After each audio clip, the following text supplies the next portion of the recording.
सदगुरु कबीर के बारे में बहुत सी बातें जगह जगह प्रचलित है। कुछ लोग कहते हैं सदगुरु कबीर नास्तिक थे, कुछ लोग कहते हैं वो निराकार ब्रह्म को मानते थे, कुछ लोग कहते हैं जैसे एक बार कुछ हिंदू भाई जो अपने लोग हैं मिले, उन्होंने कहा कि आप सदगुरु कबीर को मानते हैं, आप कबीरपंथी हैं, लेकिन आपको पता है कि कबीर तो हिंदू विरोधी है, कबीर तो सनातन विरोधी। तो मैंने उनको उत्तर दिया। इसी तरह कुछ मुसलमान भाई मिले, उन्होंने कहा कि कबीर तो काफिर था, वो हमारे धर्म को, हमारे संप्रदाय को बहुत जलील किया है।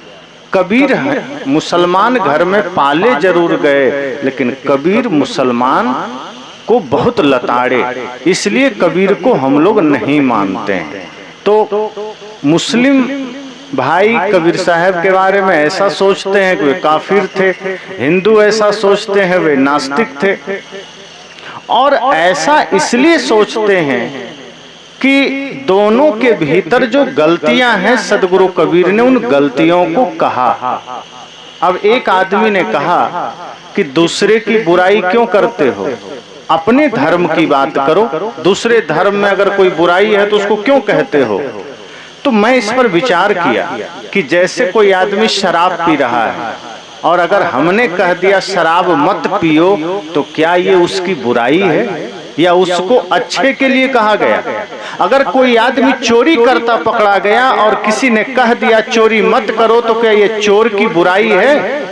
अगर कोई चोरी कर रहा है और उसे हमने रोका, तो ये चोर की बुराई नहीं है, चोर के जीवन के प्रति हमारी संवेदना है कि कहीं वो इतना पाप में ना चला जाए कि जीवन ही नरक बन जाए। अगर कोई नशा करते पकड़ा गया, कोई व्यभिचार करते पकड़ा गया, कोई आडंबर पाखंड करते पकड़ा गया और उस पर अगर किसी संत ने कोई बात कही, तो ये बुराई करना तो नहीं हुआ। इसी तरह से अगर इस्लाम में कोई समस्या है या हिंदू समाज में कोई समस्या है, बौद्ध धर्म में कोई समस्या है, और सदगुरु कबीर ने निष्पक्षता पूर्वक अगर उनकी त्रुटियों को कहा है, तो ये बुराई नहीं है, बल्कि उनके जीवन को और अच्छा बनाने का प्रयास है। और सदगुरु कबीर कहते हैं, मैंने अपने जीवन को तप से, त्याग से, ध्यान से निर्मल बनाया।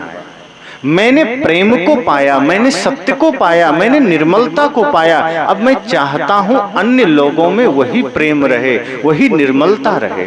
मैं चाहता हूं वही शांति अन्य के जीवन में रहे। लेकिन शांति के मार्ग में बाधक जो तत्व हैं, सदगुरु कबीर ने कहा, अब जैसे कभी हिंदू की बात आई, कहीं मुसलमान की बात आई, कहीं अन्य धर्मों या संप्रदायों की बात आई, तो सदगुरु कबीर ने सबको कहा। ऐसा नहीं है कि हिंदू को कहा। एक बार मेरा विचार हो रहा था, तो मैंने इस्लाम पर कुछ कहा कि दर की बात कहो दरवेशा, बादशाह है कौने वेशा।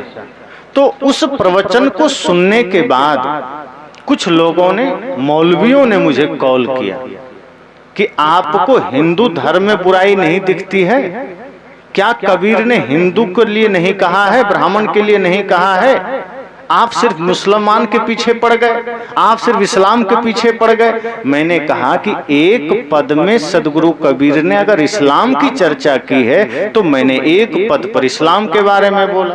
कहीं सदगुरु कबीर ने हिंदू समाज की त्रुटियों के बारे में कहा है, तो वहां मैंने उस पर भी कहा है। अब एक समय में या तो हंसा जा सकता है या रोया जा सकता है। तो एक समय में मैंने एक विषय पर बोला है, अन्य मेरे विचार सुनो तो उस पर अन्य त्रुटियों पर भी बात रखी गई है। अब ऐसा तो है नहीं कि अगर मान लो हम अभी इस्लाम पर कोई चर्चा कर रहे हैं, जैसे भी रोजा का समय चल रहा था, चल ही रहा होगा, उतना पता नहीं, तो वो लोग सुबह से शाम तक रोजा रखते हैं। अब सदगुरु कबीर के बारे में क्या कहना, उस वक्त इस धरा पर आए जब पूरे धरती पर इस्लाम था। आधी धरती पर तो रहा ही होगा, भारत में तो पूरे भारत में था, पूरे भारत पर इस्लाम का शासन था, मुसलमान का शासन था। अब उस बीच में सदगुरु कबीर रहे हैं। तो एक मौलवी था आसाम का, उसने कहा कि कबीर को इस्लाम का कुछ भी ज्ञान नहीं, इसलिए वो झूठ बोलता है। मैंने कहा 500 वर्ष पहले जब पूरे भारत और आधी दुनिया पर इस्लाम का शासन था, तब सदगुरु कबीर इस धरा पर आए और पालन पोषण इस्लाम के घर में उनका हुआ, तो तुम और तुम्हारे हजारों मौलवियों से कहीं ऊपर ज्ञान उनका रहा होगा मुसलमान के बारे में, और जो उन्होंने कहा वो सही कहा होगा, वो झूठ नहीं बोले होंगे। तो मैंने कहा कि अब जैसे रोजा चल रहा है, सदगुरु कबीर के समय में भी ये चलता होगा। देखे होंगे कि मुसलमान दिन भर रोजा के समय पानी तक नहीं पीते, एक घुट पानी भी गलती से पी लिया तो कहता है रोजा खंडित हो गया, वो मुसलमान नहीं हो सकता। और अभी अभी एक क्रिकेटर के बारे में तो एक घटना हुई ना, कोई मोहम्मद शमी नाम के क्रिकेटर हैं भारतीय क्रिकेट टीम में, उन्होंने मैच खेलते दौरान पानी पी लिया या कोई एनर्जी ड्रिंक पी लिया, तो लोग नाराज हो गए मौलवी कि ये सच्चा मुसलमान नहीं हो सकता। खौफ में आ गए, सबने फतवा जारी करने का भी संकल्प ले लिया। वो तो भला कहो कि बाकी देशवासियों ने सपोर्ट कर दिया। तो इतनी जड़ता है उनमें कि अगर रोजा का समय चल रहा है तो एक बूंद पानी भी गले के अंदर नहीं जा सकता। तो ये समाज में जो घटित हो रहा था, सदगुरु कबीर ने तो बढ़िया से देखा होगा, उन्होंने अनुभव किया होगा। और जब कुछ लोग उनके पास गए कि हम तो रोजा रहते हैं, हमको अल्लाह मिल जाएगा, इसे लोग कहते हैं ना, कोई कहता है एकादशी करो भगवान मिल जाएंगे, स्वर्ग मिल जाएगा, तो मुसलमान भी पहुंच गए। उसने कहा कि कबीर साहब हम तो रोजा रहते हैं, तो क्या हमको खुदा मिल जाएंगे? तो कबीर साहब तो ऐसे नहीं थे कि बस सुना और खुश हो जाएंगे, वाह तुम रोजा रहते हो, तुमको तो अल्लाह आज ही मिल जाएंगे। लेकिन नहीं, साहब ने कहा कि मिल तो जाते, लेकिन तुम करते काम उल्टा हो। कहा कैसे? साहब ने कहा दिन को रहत है रोजा और रात हनत है गाय, यह खून वह बंदगी क्यों कर खुशी खुदाए। कहा तुम दिन में तो रोजा रहते हो, एकदम भूखे रहते हो, लगता है जैसे तुमसे बड़ा साधक कोई दूसरा है ही नहीं, पानी का एक घूंट तक नहीं लेते हो, और सांझ ढलते ही रात में गाय काट के खा जाते हो, तो तुमसे बड़ा दुष्ट और पापी कौन है? खुदा मिलेगा तुमको। तुम तो दूसरे जीवों की खुशियों को छीन रहे हो, और जो किसी की खुशियों को छीने उसे खुश होने का कोई अधिकार नहीं। जो दूसरे की प्रसन्नता को छीन ले, जो दूसरे के जीवन को छीन ले, जो दूसरे के संपूर्ण आनंद का हरण कर ले, उसे खुश होने का अधिकार नहीं। तो साहब ने स्पष्ट कहा, भय थोड़े हुआ। वो ये भी नहीं देखे कि इस्लाम का शासन है, अगर मैं कहूंगा तो कोई सिपाही उठा कर ले जाएगा या कोई बादशाह फरमान सुना देगा कि इनका सर तन से जुदा कर दो। उन्होंने कहा नहीं, मैं सच्चे पथ का राही हूं, मैं सत्य ही कहूंगा, कह सकता दिन को रात नहीं, ईमान बेच दो टुकड़ों में ये मेरे बस की बात नहीं। मैं सत्य कहता हूँ, मैं उचित कहता हूँ, और जो सत्य है वो मैं कहूंगा। और ऐसा नहीं है कि वो वहीं रुक गए। जितनी समस्याएं उस वक्त धर्म के नाम पर, संप्रदाय के नाम पर चलते थे, उन सब पर उन्होंने कहा, इस्लाम के बारे में कहा, हिंदू धर्म में जितने भी समस्याएं थी उन पर उन्होंने कहा। और इसलिए कहा क्योंकि वो दोनों का भला चाहते थे। सदगुरु कबीर को किसी से नफरत नहीं थी। अब इसका अर्थ ये नहीं कि वो मुसलमान से या हिंदू से नफरत करते थे या ब्राह्मण क्षत्रिय से नफरत करते थे। सदगुरु कबीर कहते थे सभी इंसान हैं, और जिन गलतियों के वजह से ये इंसान मार्ग से भटक गया है, मैं चाहता हूं कि वो गलतियां सुधार करे। मैं चाहता हूं उसके जीवन में सत्य स्थापित हो। वो इंसान इंसान के बीच की दीवार गिराना चाहते थे। सदगुरु कबीर ये कोशिश में थे कि जो इंसानियत के बीच की दीवारें हैं, जिसके वजह से इंसान इंसान का दुश्मन बन गया, वो दीवारें गिर जाए। इसलिए उन्होंने उन मौलवियों से कहा कि तुम दिन में रोजा रहते हो, रात में गाय मारते हो, कैसे खुदा खुश होगा? इतना कहे कि थोड़ा हिंदू लोग खुश हो गए कि आज तो कबीर साहब ने मुसलमानों की खबर ले ली, बहुत बढ़िया। तब साहब ने कहा तुम भी कम नहीं, तुम भी वही काम करते हो। जैसे ही दशहरा आ जाए, देवी के नाम पर तुम भी छपाछप बकरे काटते हो, तो तुम में इसमें क्या फर्क है?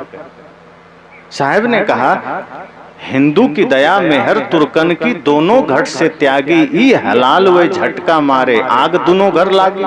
साहब ने कहा तुम कम हो क्या? तुम्हारे हृदय से भी दया निकल गई है, तुम्हारे हृदय से भी करुणा निकल गई है। तुम अपने नाम का हिंदू रह गया। हिंदू मतलब जो हिंसा से दूर है, जो छल कपट से दूर है, जो पाप से दूर है, वो हिंदू है। अब जो हिंसा कर रहा है, मान लो कर्म तुम रावण का कर रहे हो और कहते हो हम हिंदू हैं, मांस खा रहे हो, मदिरा पी रहे हो, माता पिता गुरु का अनादर कर रहे हो, भाई के साथ छल कर रहे हो, और साथ साथ पत्नी का अपमान कर रहे हो, मित्र के साथ छल कर रहे हो, अपने देश के साथ गद्दारी कर रहे हो, तुम कहते हो मैं हिंदू हूं। सदगुरु कबीर ने कहा नहीं, तुम भी उसी नाव पर सवार हो, तुम भी वही गलती दोहरा रहे हो। इसलिए जिस दिन तुम्हारे हृदय में दया आ जाएगी, जिस दिन तुम्हारे हृदय में प्रेम आ जाएगा, तुम माता पिता गुरु का सम्मान करोगे, राष्ट्र का सम्मान करोगे। तुम जिस दिन भाई से निश्चल प्रेम करोगे, छल वाला प्रेम नहीं चाहिए। ऐसा नहीं कि लोभ में प्रेम करने लगो। आजकल प्रेम भी लोभ में होता है, कुछ चाहिए तो हम प्रेम कर लेते हैं, और जब पता चल जाए कि इससे हमें कुछ मिलने वाला नहीं है तो ऐसे फेंक कर आदमी भागता है जैसे दूध में पड़ी हुई मक्खी को निकाल के फेंक देता है। तो ये प्रेम थोड़े हुआ, ये या तो लालच हुआ, या मोह हुआ, या आकर्षण। और जैसे ही लगा स्वार्थ अब पूरा नहीं होगा, या जिस हेतु से हमने प्रेम किया था वो पूरा नहीं होगा, तो प्रेम वहीं खंडित हो जाता है। साहब ने कहा तुम तो दिखावा में हो, तुम्हारे हृदय में दया कहाँ है, तुम्हारे हृदय में निश्चल प्रेम कहाँ है? जिसके हृदय में निश्चल प्रेम होगा, उसका प्रेम सामने वाले के प्रेम की प्रतीक्षा नहीं करेगा, उस सामने वाले से कुछ चाहेगा नहीं। उसका प्रेम क्या कैसा रहेगा कि बस मेरा मुझ में कुछ नहीं, जो कुछ है सो तोर, तेरा तुझको सौंपता क्या लागत है मोर। जब हमें किसी से प्रेम है, मनुष्यता से प्रेम है, माता पिता गुरु से प्रेम है, पति को पत्नी से, पत्नी को पति से, माँ को बेटे से, बेटे को माँ से, मित्र को मित्र से, यूं कहें समस्त सृष्टि से, तो यही भाव रहेगा कि मुझे तुमसे कुछ नहीं चाहिए, बस तुम्हारा होना ही मेरे लिए पर्याप्त है। मेरे से जो बन पड़े तुम ले लो, मेरी सेवा, मेरा सामर्थ्य सब तुम्हारा है, मेरा धन सब तुम्हारा है, तन मन धन सब अर्पित, लेकिन मुझे बदले में कुछ चाहिए नहीं। जब ये निश्चल प्रेम आता है तब साहब कहते हैं तुम्हारे भीतर धर्म जागृत होता है। अभी तो धर्म बाहर से है, कोई तिलक लगा लिया, कोई चोटी रख लिया, किसी ने मुसलमान ने चोटी हटा दिया, बिल्कुल उल्टा। अब हिंदू ने मूछ रखा, मुसलमान ने उतना ही मूछ मुड़ा दिया कि नहीं हम तुमसे विपरीत चलेंगे। हिंदू ने दाढ़ी बढ़ाए, मूछ बढ़ाए, बाल बढ़ाए, मुसलमान ने क्या किया, कई जगह आप देखेंगे वो बाल पूरा मुड़ा लेता है, मूछ मुड़ा लेता है, दाढ़ी बढ़ाए रहता है। तो कबीर साहब ने तो कहा दाढ़िया बढ़ाए जो कि हो गए ले बकरा, अब दाढ़ी बढ़ाओ तो बकरे की तरह दिखोगे। तो बाहरी वेश से कोई थोड़े धर्मात्मा बन गया कि आदमी बन गया। साहब कहते हैं बाहर से तो तुम एक दूसरे के उल्टा चल रहे हो। अब तुम पूरब में पुकारते हो, पूरब दिशा हरि को बासा, तो मुसलमान सोचता है कि नहीं ये तो पूरब में पहले खड़ा हो गया हिंदू, अब हम किधर जाएं, तो पश्चिम अल्लाह मुकामा, तुम पश्चिम मुंह कर लिए, उधर अल्लाह मुकामा, अल्लाह का मुकाम है। दिल में खोज दिलही में खोजो, यही करीमा रामा। साहब कहते दिल में तुमने खोजा नहीं, विपरीत चलना है। हम लोग बाएं से दाएं लिखते हैं, तो मुसलमान ने कहा कि भाई हिंदू बाएं से दाएं लिखता है तो हम दाएं से बाएं लिखेंगे, हम इसके अनुसार चलेंगे ही नहीं, हम बिल्कुल उल्टा करेंगे।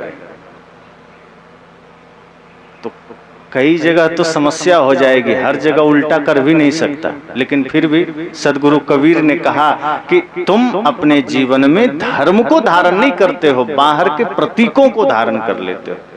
कोई सोचता है मैं तिलक लगा के हिंदू हो गया, कोई सोचता है मैं मूछ कटा के मुसलमान हो गया। साहब कहते ये बाहरी चिन्ह है, इससे तुम हिंदू नहीं बन जाते, इससे तुम मुसलमान नहीं बन जाते।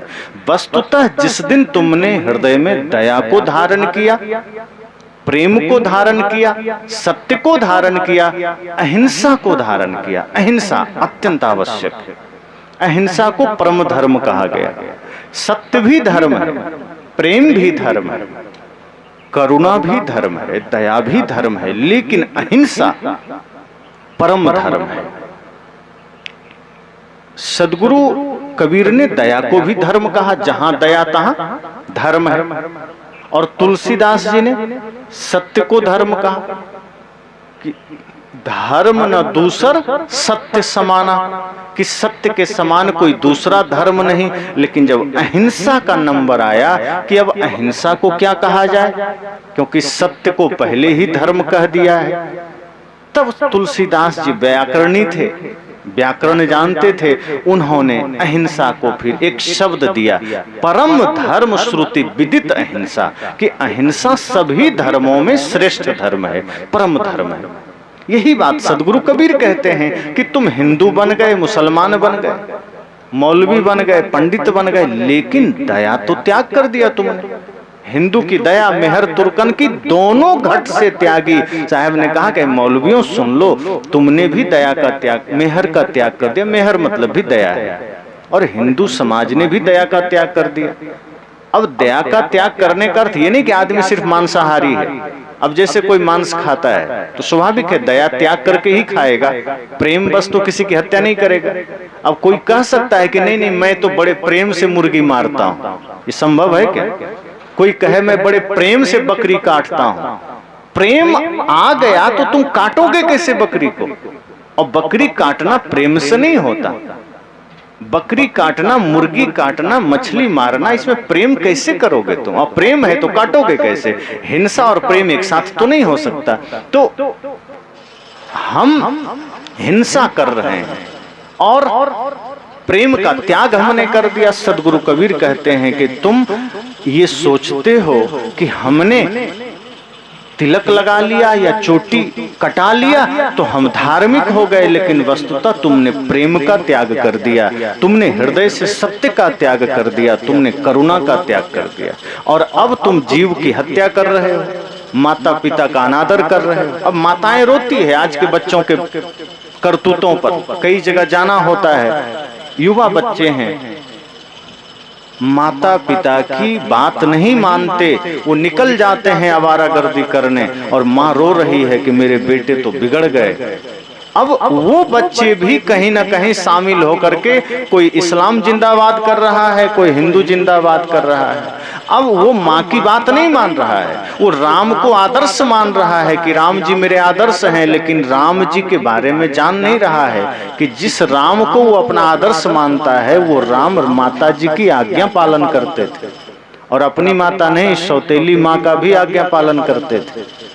कितना भी कष्ट मिला उनको माता कैकेयी से, लेकिन जब वनवास से लौट कर आए तो प्रथम चरण उन्होंने कैकेयी का ही छुआ।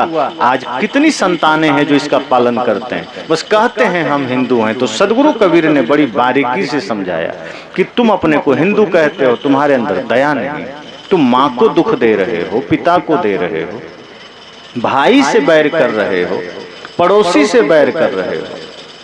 अब बैर भी किन चीजों के लिए? अब पड़ोसी से बैर है किस लिए? तो किसी ने घर बनाया और पूरा जमीन छेक करके बना लिया, घेर करके जमीन तक कब्जा कर लिया। अब 1 इंच भी इधर बढ़ गया तो हम एकदम लाठी लेके खड़े हो गए, या हमने 2 इंची बढ़ा दिया तो वो लाठी लेके खड़ा हो गया। भाई भाई के जमीन के बंटवारे का झगड़ा है, घर के बंटवारे का झगड़ा है, धन के बंटवारे का झगड़ा है। अब सोचो कि हम इतनी आतुरता से विवाद कर रहे हैं, लड़ाई कर रहे हैं, जैसे सब लेके जाना है। और लेके जाना होता तो क्या करते? तब तो जन्म से ही मारपीट करके सब खून खराबा करते रहते। सदगुरु कहते हैं कि तुम धार्मिक बन रहे हो, तुम भाई से प्रेम नहीं रखते, क्षणिक नश्वर चीजों के लिए, विनसने वाली चीजों के लिए तुम एक दूसरे का खून बहा रहे हो, माँ बाप को दुख दे रहे हो, पत्नी को दुख दे रहे हो, ना जाने कितने लोगों को धोखा दे रहे हो, और तुम धार्मिक बनते हो। और यही इस्लाम में कितना भी समझा लो, हिंसा का त्याग नहीं कर सकते, मांस का त्याग नहीं कर सकते। वे कहते हैं कि एक खुदा के अलावा दूसरे का मुझे सुनना ही नहीं है। सदगुरु कबीर ने इसलिए खींच कर कहा कि तुम्हारी भी दया करुणा चली गई है, तुम झूठे अल्लाह अल्लाह करते हो। ये अल्लाह से तुम्हें कोई लेना देना नहीं है, तुम्हें खुदा से कोई मतलब नहीं है, तुम अपनी चलाते हो। और ये तुम्हारे तथाकथित मौलवी लोग हैं जो नया नया कानून गढ़ गढ़ के तुम लोगों को जड़ बना दिया है और तुम मनुष्यता का त्याग कर दिए हो। इसलिए दिन रात तुम हिंसा में हो, जड़ता में हो, मूर्खता में हो। इसलिए सदगुरु कबीर जैसे महान संत की वाणी को भी इस्लाम में बहुत कम स्वीकारा गया, 1% भी नहीं। करोड़ों में कोई 2-4 लोगों ने स्वीकार किया और जिसने किया उस पर भी फतवा जारी हो गया। तो लोग इस तरह से सदगुरु कबीर से सवाल किए कि आज हम रोजा हैं, खुदा मिल जाएंगे। साहब ने कहा कि तुम जब तक हिंसा छोड़ोगे नहीं, जब तक पाप का मार्ग नहीं छोड़ोगे, तुम खुदा को नहीं पा सकते। और जिस दिन तुम्हारे हृदय से हिंसा विदा हो जाएगी, जिस दिन तुम्हारे हृदय से सारे विकार विदा हो जाएंगे, तुम अनुभव करोगे कि हृदय में ही खुदा की प्रतीति हो जाएगी, भीतर ही भगवान का अनुभव हो जाएगा। और फिर यही बात हिंदुओं को कहा कि तुमने भी करुणा का त्याग कर दिया, प्रेम का त्याग कर दिया, तुमने भी न जाने कितने ज्यादा पाप में स्वयं को प्रतिष्ठित कर दिया है। तुम सत्य से दूर हो, प्रेम से दूर हो, धर्म से दूर हो।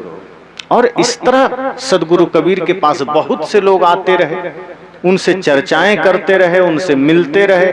और वो एक ऐसा समय था, समझो कि वो अंधेरा युग था, आडंबर भयंकर था, जातिवाद भयंकर, संप्रदायवाद भी बहुत ज्यादा, और इस्लाम का तो ज्यादा प्रचार था। दिन रात जहां तहां देखो चारों ओर तलवार के दम पर धर्म का प्रचार कर रहे हैं, इस्लाम का प्रचार हो रहा है।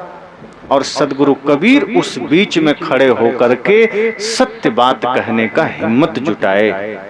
हम तो कई बार सोचते हैं कि सदगुरु कबीर के ही आसपास गोस्वामी तुलसीदास जी हुए, गुरु नानक देव जी हुए, संत रैदास जी हुए, अन्य बहुत से संत हुए, मीराबाई हुई, लेकिन सदगुरु कबीर के अलावा किन्हीं संत ने इस्लाम के बारे में कुछ बोला ही नहीं। और की तो छोड़ दो, तुलसीदास जी ने भी नहीं बोला। अब क्यों नहीं बोला हमें नहीं पता, ये तो तुलसीदास जो होते वही बताते, लेकिन नहीं बोला।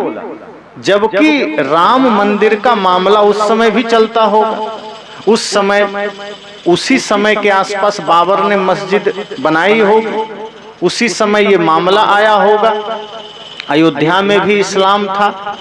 और लेकिन फिर भी राम जी के बारे में तो तुलसीदास जी ने लिखा, राम जी की प्रशंसा तो किया, लेकिन इस्लाम के बारे में नहीं लिखा कि मेरे राम का मंदिर ढा दिया। पर सदगुरु कबीर ने कहा नहीं, मैं नहीं छोड़ूंगा, तुम जितनी नौटंकी कर रहे हो मैं तो कहूंगा। और तब साहब ने कहा कंकड़ पत्थर जोड़ के मस्जिद लई चुनाए, ताचड़ ही मुल्ला बांग दे, क्या बहरा हुआ खुदा है।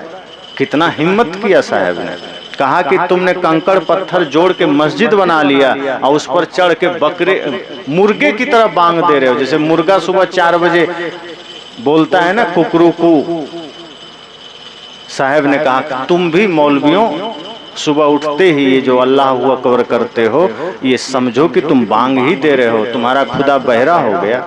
सोचो कितनी बड़ी बात है।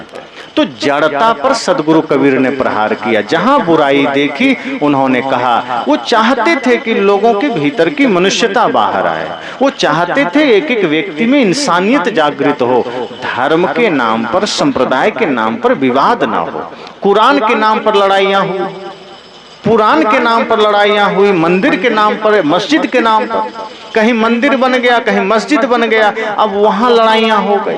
अब कहीं मस्जिद है, बगल से कोई दुर्गा पूजा वाला जुलूस निकल गया तो पत्थर मार दिया, कहीं हनुमान जी का जुलूस निकल गया तो पत्थर मार दिया। साहब ने कहा तुमने ये भगवान का खुदा का घर बनाया और वहां से हिंसा कर रहे हो।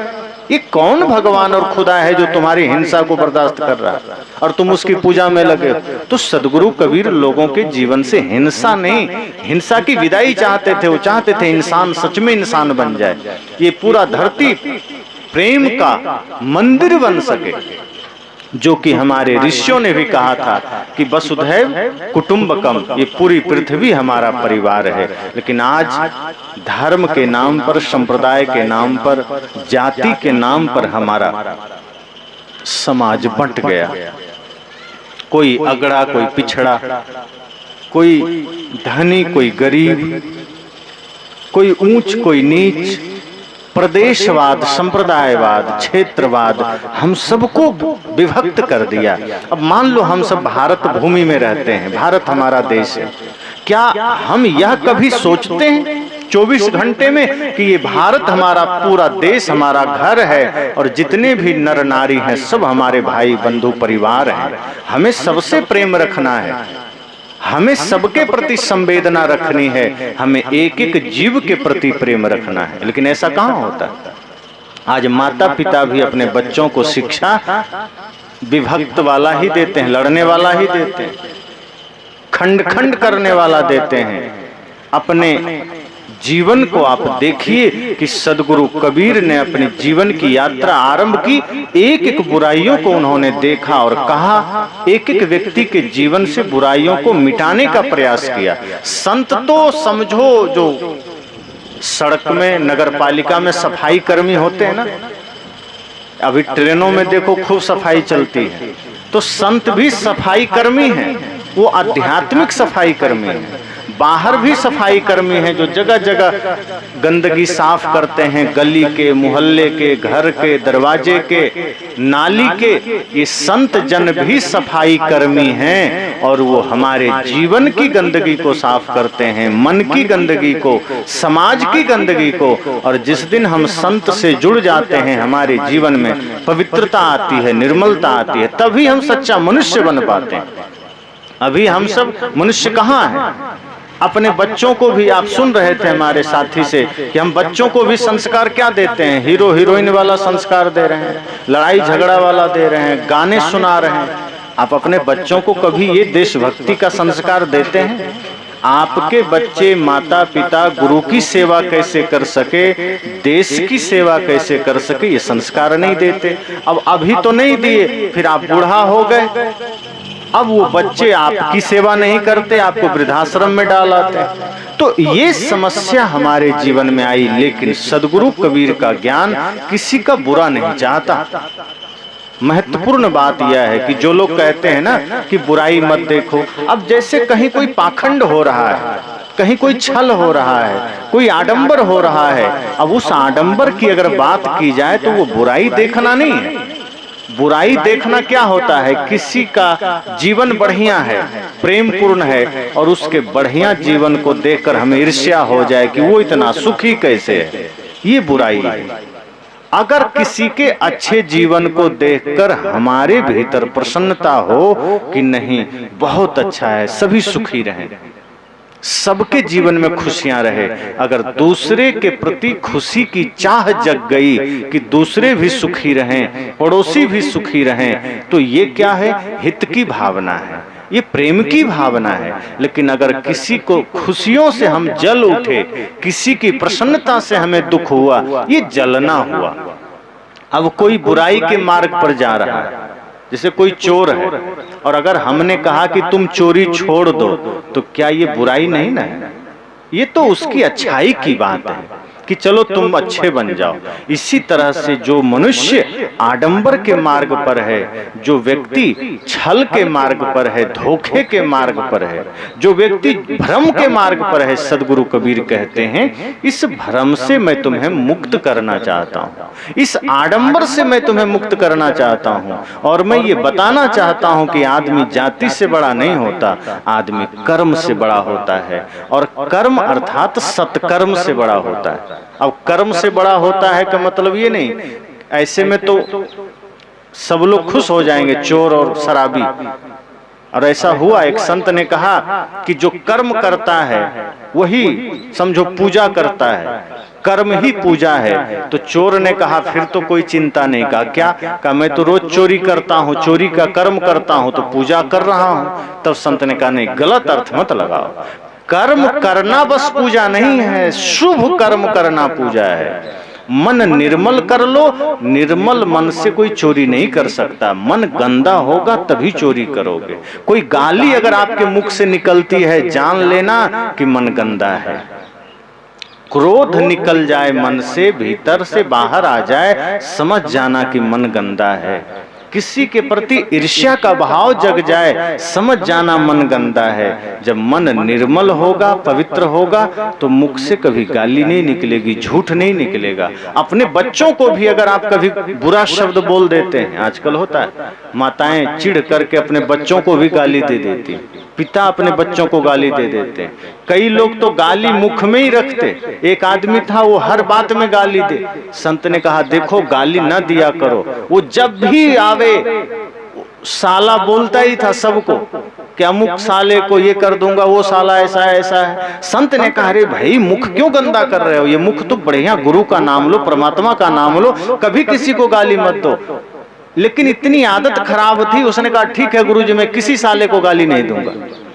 कहा भैया तुम लगता है इतनी जड़ता में पड़ गए कि गाली दे के तुम कह रहे हो गाली नहीं देंगे, तो मुख क्यों खराब करना। संत गुरुजन यही तो कहते हैं कि मुख को पवित्र करना अपने। और ये कब होगा, जब मन निर्मल होगा। मन गंदा है तो मुख से गाली निकलेगी, मन गंदा है तो आंख गलत जगह जाएगी, मुख गलत खाने को चाहेगा, गलत नशा चाहेगा, मांस मदिरा चाहेगा, कान गलत शब्द सुनना चाहेगा, पैर गलत जगह लेके जाएगा।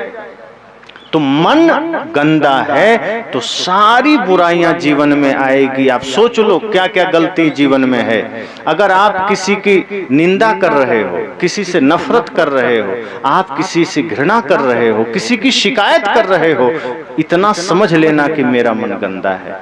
जिस दिन मन निर्मल होगा, आपके मुख से, आपके विचारों से, आपके आचरण से कोई बुराई नहीं होगी। सदगुरु कबीर यही चाहते हैं। सदगुरु कबीर समझना सफाई कर्मी, संतजन सफाई कर्मी है। वो नहीं देखना चाहते आपके जीवन में बुराई, और नहीं देखना चाहते किसी को भ्रम के मार्ग पर। संतजन किसी को भी आडंबर के मार्ग पर नहीं देखना चाहते। तो सदगुरु कबीर किसी से घृणा नहीं करते थे, वो किसी से नफरत नहीं करते थे, निश्चल प्रेम करते थे। और जब प्रेम होता है तब व्यक्ति चाहता है इसका जीवन भी निर्मल बने। तो सदगुरु कबीर चाहे हिंदू हो, मुसलमान हो, बौद्ध हो, जैन हो, ईसाई हो, समस्त सृष्टि के लिए एक ही बात कहते हैं कि तुम आदमी बन जाओ। वो नहीं किसी से कहे कि तुम मेरे पास आओ मैं तुम्हें मुक्ति दे दूंगा। सदगुरु कबीर कहते थे बस मैं जो मार्ग बता रहा हूं इस पर चलकर देखो, तुम खुद मुक्ति पालोगे, तुम खुद भगवत्ता को पालोगे, तुम खुद गुरुत्व को पालोगे, अपने भीतर आनंद को उपलब्ध होगे। इसलिए सत्संग हमारे मन को, वचन को निर्मल करता है, और निर्मल करके जाना है, निर्मल करना है। ये प्रतीक्षा में नहीं रहिएगा कि हाँ सत्संग आके करेगा, नहीं, सत्संग से निर्मलता आती है लेकिन वो हमें करना पड़ता है। जैसे भोजन से भूख मिटती है ना कि नहीं मिटती? भोजन से भूख मिटती है, लेकिन भोजन अगर थाली में परोस के सामने रख दें तो मिटेगी? खाना पड़ेगा, और मुख में ले लें और चबाएं नहीं, तब पेट भरेगा? चबाना पड़ेगा, फिर निगलना पड़ेगा। जब निगल लेंगे तब भोजन आपकी क्षुधा को तृप्त करेगा, आपके भूख को मिटाएगा। ऐसा नहीं है कि भूख मिटेगी भोजन से तो चलो बगल में भोजन बन रहा है, सुगंधी ले लीजिए, सबका पेट भर जाएगा। सत्संग से भी मन की निर्मलता आती है, मन की बुराई मिटती है, लेकिन सत्संग को ग्रहण करना पड़ेगा। ऐसा नहीं कि बैठे और चले गए। तो ये तो ऐसा ही है कि प्यास लगी, पानी, अब यहाँ भी किसी को प्यास लग जाए, इधर से पानी बांटना शुरू हो, बस सबके मुख के पास ऐसे दिखाते हुए कोई निकल जाए कि लो हो गया काम, तो किसका किसका प्यास बुझेगा? किसी को नहीं बुझेगा। बल्कि आदमी सोचेगा अरे भाई नहीं पिलाना है तो दिखा क्यों रहे, और प्यास जग रही है, कम से कम थोड़ा ही दे दो। यही बात है कि ज्ञान का भी वही मामला है। अगर हम सिर्फ यहाँ लिए मस्तिष्क में और यहीं से ऊपर हटा दिए तो हृदय में नहीं उतरेगा।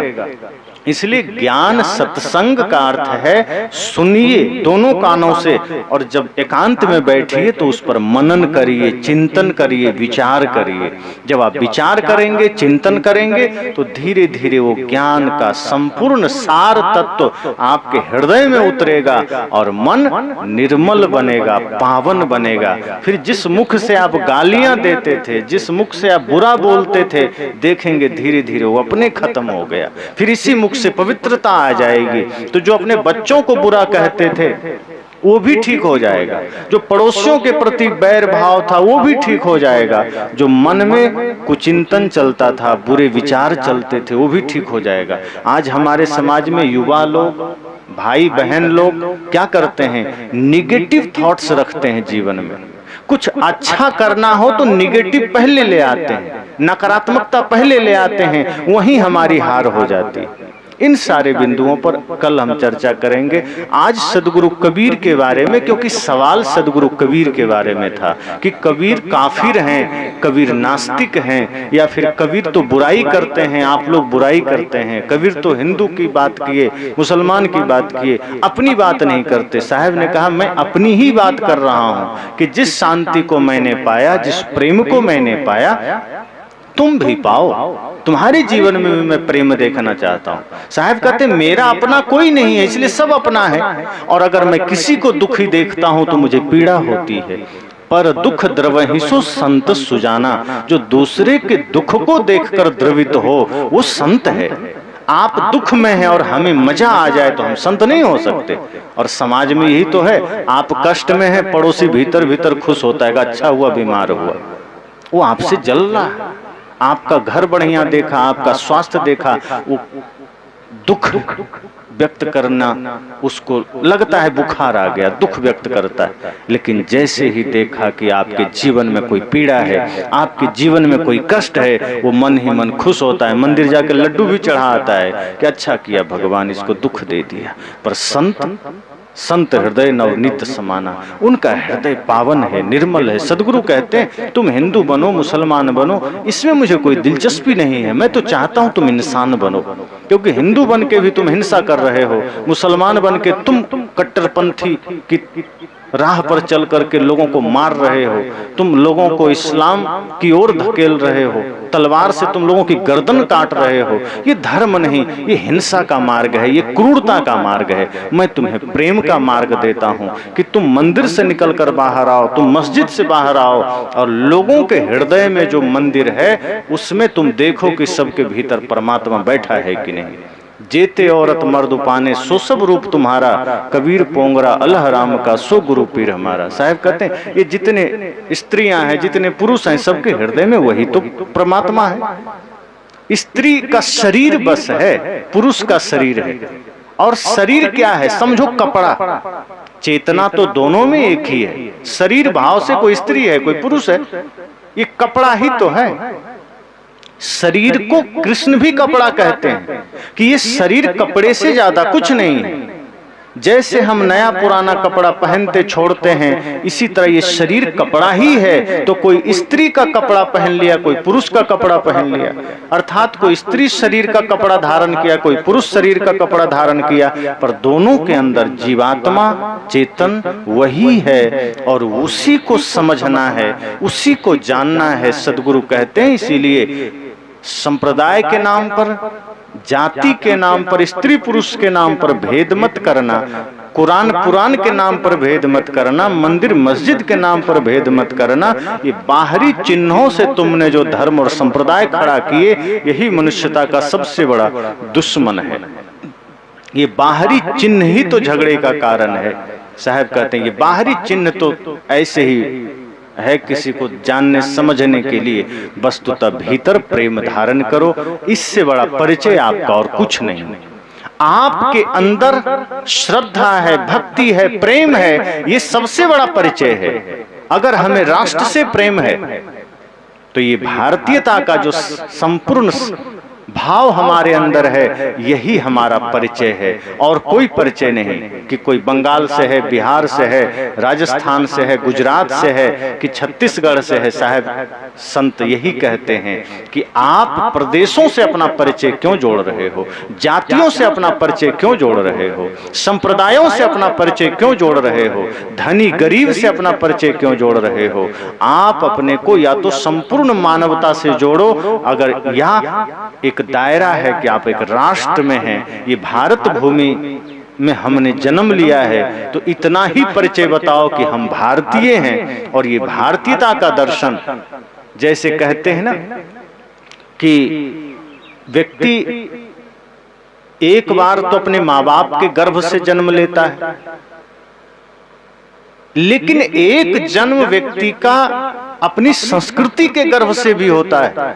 और जिस संस्कृति के गर्भ से हम सब ने जन्म लिया है उसका नाम भारतीयता है, और उस नाते हम सब एक हैं, कोई अलग नहीं है। माँ बाप सबके अलग हो सकते हैं क्योंकि अलग अलग माँ बाप से जन्म लिए, लेकिन जिस संस्कृति के गर्भ से हम सब ने जन्म लिया है उसका नाम भारत है, और भारतीयता हमारी संस्कृति है। और जिस दिन ये सूत्र बांध लेंगे, कोई किसी का विरोध नहीं करेगा, कोई किसी से विद्रोह नहीं करेगा। विद्रोह करेगा तो सिर्फ बुराई का, विद्रोह करेगा तो सिर्फ छल का, विद्रोह करेगा तो सिर्फ राष्ट्रद्रोहियों का। सत्य का कोई विरोधी नहीं होगा, प्रेम का कोई विरोधी नहीं होगा। तो प्रथम दिन में सदगुरु कबीर के इन्हीं कुछ विचारों से कि हम आपस में न लड़ें, हम इंसान बन सकें, हम अपने भीतर प्रेम को जागृत कर सकें। ये हिंदू मुसलमान या कुरान पुराण के झगड़े, मंदिर मस्जिद के झगड़े हमें दूर करते चले जाते हैं इंसानियत से, मनुष्यता से। और फिर हम न तो सच्चे हिंदू बन पाते हैं, न मुसलमान बन पाते हैं। और हालांकि न सच्चा हिंदू बनना है, न सच्चा मुसलमान बनना है, इंसान बनना है। क्योंकि कभी कभी मैं सोचता हूँ, लोग कहते हैं ना सच्चा हिंदू बनो, तो ये सोचता हूँ कभी सच्चा नहीं बना तो इतना खतरनाक है, सच में सच्चा बन जाएगा तो कितना खतरनाक हो जाएगा। अभी सच्चा मुसलमान नहीं बना तो इतना खतरनाक है, वो सच्चा मुसलमान बन जाएगा तो कितना लड़ाई करेगा। इसलिए सच्चा मुसलमान और सच्चा हिंदू नहीं, सच्चा इंसान बनना है। हाँ, ये कह सकते हैं कि हमें सच्चा सनातनी बनना है, क्योंकि सनातन का अर्थ यह होता है कि जो सत्य को धारण करता है, जो प्रेम को धारण करता है, जो अहिंसा को धारण करता है। तो सनातन हम कह सकते हैं, पर हिंदू एक संप्रदाय है, समाज है। और सदगुरु कबीर ही नहीं, कृष्ण जैसे महापुरुष भी कहते हैं कि आप अपने को छोटे दायरे में मत बांधना। जहां छोटे दायरे में बांधोगे, दूसरे से दुश्मनी शुरू हो जाएगी, दूसरे से बैर शुरू हो जाएगा। अपने को विराट बनाइए, अपने को विशाल बनाइए, अपने को सत्य के, प्रेम के, करुणा के और अहिंसा के परम धरातल पर खड़ा करिए, परम आकाश पर खड़ा करिए। यही हमारे जीवन के लिए परम आनंद का विषय है, शांति का विषय है। तो आप सबके भीतर परम आनंद, परम शांति की धारा बहे, यही मंगल कामना करते वाणी को विराम।